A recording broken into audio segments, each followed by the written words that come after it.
Bom, então a gente vai resolver essa questão nesse momento. Pede para provar que se 2 elevado a p menos 1 é um número primo, então o produto desse 2 elevado a p menos 1 por 2 elevado a p menos 1, né, expoente p menos 1, ele é um número perfeito.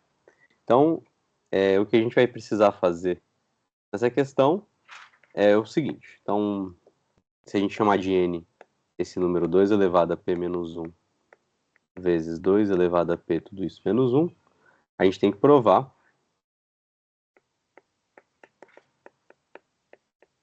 que o sigma de n é o dobro de n. Então, é isso que define o que é um número C perfeito. Bom, então é isso que a gente vai fazer, e a gente vai precisar usar algumas propriedades da função sigma, e a gente vai relembrando dessas propriedades aí no decorrer do vídeo. Então, a primeira coisa que a gente vai observar é que, quando a gente for calcular o sigma desse nosso n, que é 2 elevado a p menos 1, vezes 2 elevado a p, tudo isso menos 1, a gente pode usar a seguinte propriedade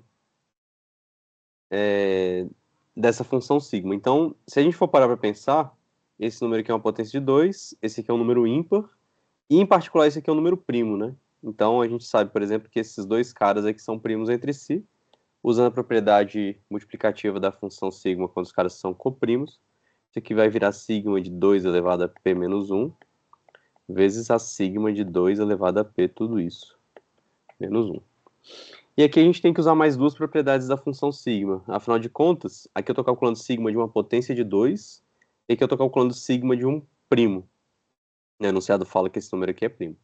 E aí a gente sabe que a função sigma avaliada numa potência de um primo, ela vai ser dada como sendo esse número, né? Só com o expoente 1 a mais. Então, 2 elevado a p, tudo isso menos 1, sobre 2 menos 1. Na prática, né?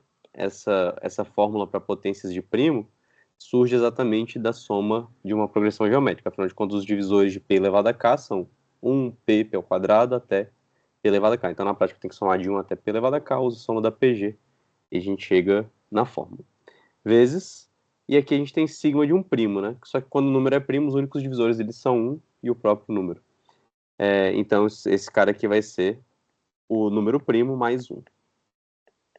Certo? O enunciado falou que esse número aqui era primo. Bom, e agora é só realmente fazer as contas. Aqui vai ficar 2 elevado a p menos 1. Esse denominador aqui vira 1, vezes... Quando a gente for fazer essa segunda conta, a gente vai simplificar esse menos 1 e vai ficar simplesmente 2 elevado a p. A gente só vai reescrever de uma forma um pouquinho esperta, né, para que a gente conclua o que a gente precisa. Então, a gente vai escrever no formato 2 vezes 2 elevado a p menos 1 vezes 2 elevado a p, tudo isso menos 1. E se a gente for parar para pensar, esse número aqui é exatamente o nosso n. Ou seja, a gente conseguiu concluir que, de fato, sigma de n dá 2 vezes n, concluindo, então, que o nosso n é perfeito. E aqui a gente termina a questão.